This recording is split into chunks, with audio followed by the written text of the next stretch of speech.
If you ever see a red car, don't do what he did. Once there was a man in Mexico who took a night shift at work.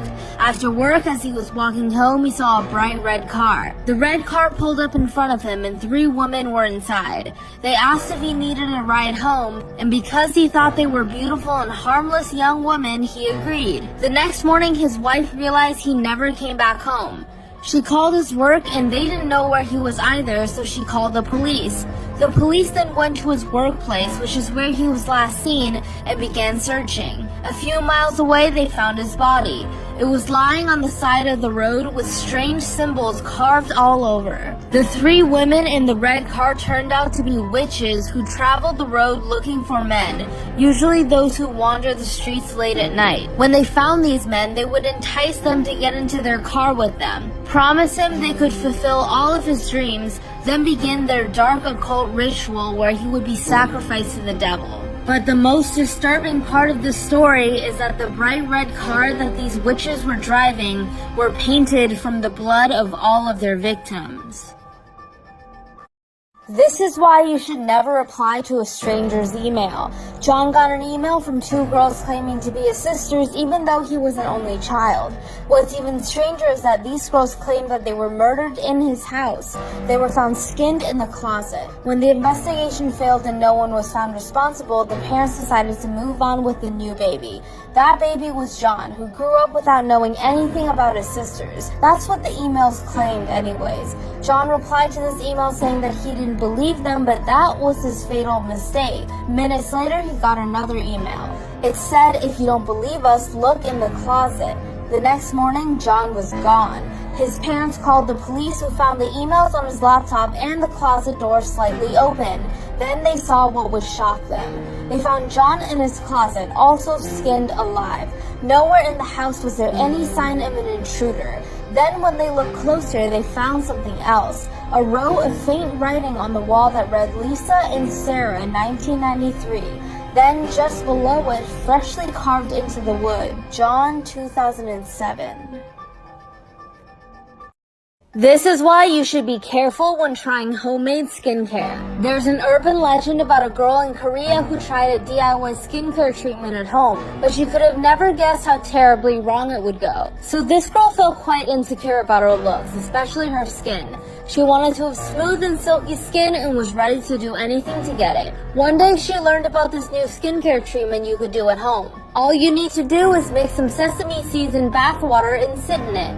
It was supposed to stimulate your skin. It sounded simple enough, so she decided to try it. She went home, filled her bathtub with warm water, and added a jar of sesame seeds. But a few hours later, the girl still hadn't come out of the bathroom. Her parents started to get worried. They knocked on her door several times, but every time the reply would be just a minute. Until her mother forced the door open to see if she was okay, but what she saw would terrify her forever. Her daughter was sitting on the bathtub. Her skin was covered from head to toe in black holes. The girl had a crazed look in her eyes, and she was digging into her skin with a pair of tweezers. The sesame seeds had sunken deep into her pores.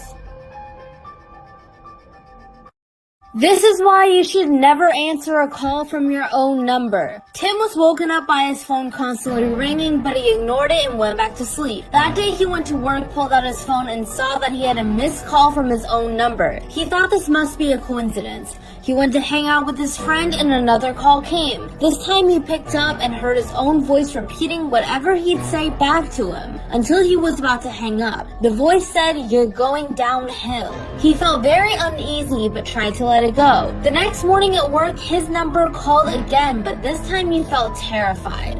So he made up an excuse and drove home as fast as he could. He knew deep inside some kind of a confrontation was coming. As soon as he got home, he saw his car pull into the driveway, and he saw himself get out of the car with a terrifying smile on his face. His doppelganger had stalked him and found him. Tim barricaded himself in his bedroom, but his doppelganger was banging on the door.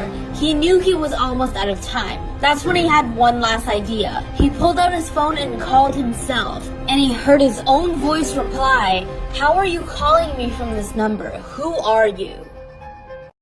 Never play this game with your friends. Once there was a group of girls who heard about the game Baby Blue. They didn't believe in it but thought they could scare their friend Laura. So they sent Laura into a bathroom by herself. She turned off the lights, closed the door, and put her arms out as if to hold a baby. Then started chanting Baby Blue 13 times. What happened next cannot be explained. Laura felt a heavy weight in her arms. Then she felt the weight in her arms scratching her. She was terrified and didn't know what to do. She wanted to drop it, but she was afraid of what might happen if she did. So she froze, and the weight grew heavier and heavier. Suddenly, she saw a woman in the bathroom mirror with a twisted look on her face. She screamed in terror. When her friends heard her scream, they tried to open the door, but it was locked. When they finally opened the door, they found Laura on the floor. Her eyes had been scratched out.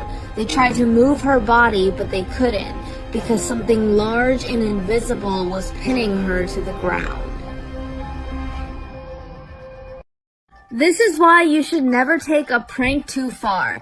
Once there were two young twins who lived in a small town and they were known for constantly misbehaving. One day a man had passed away peacefully in his home and the twins wanted to play a prank on everyone else living in the town, so they snuck into the house and started messing with the man's body. One twin moved his mouth like a puppet and the other one poked his eyes out with a stick. As they were doing this, they heard footsteps. They couldn't find anywhere to hide, so they placed the body back in the coffin, then got in the coffin themselves and closed the lid. But what they didn't know was they were taking the coffin straight to the funeral. The people carrying the coffin noted that it was much heavier than usual but brushed it off. No one even noticed that the twins were gone until the coffin was lowered. The twins' mother appeared at the cemetery about the missing twins, which stopped the funeral and began a search. Eventually, the man carrying the coffin confessed that the coffin had weighed more than it was supposed to, so they lifted it out and opened the lid. They did find the boys there, but they found them lying on top of the body, whose hands were wrapped tightly around each of their necks. The twins had been strangled to death. How far would you go to make a wish come true? For one boy, his wish would cause him to do the unthinkable. At first, this boy had a normal life. He lived with his parents in a small town, and every time he lost a tooth, his parents would tell him about the tooth fairy. They said that he could bury his tooth and make a wish, and that wish would come true. Until one day, a tragedy that would change his life forever happened. His parents were in a car crash, and he was the only one who made it out. By this time, he had no more teeth left to give to the tooth fairy. So this boy went into his father's tool shed, took a hammer, and knocked out all of his teeth one by one. He was sent to a mental hospital after that, but after a few years was released. It seems like everyone in town had forgotten about the tragedy of his family until a series of home invasions were reported. Nothing was ever taken in these home invasions except the parents would find their children in their beds, crying with their teeth knocked out. When they found this pattern, the police went to the boy's home and found it abandoned. But in the backyard, they found over 1,000 small teeth buried. It's rumored that this man is still out there somewhere looking for his next victim.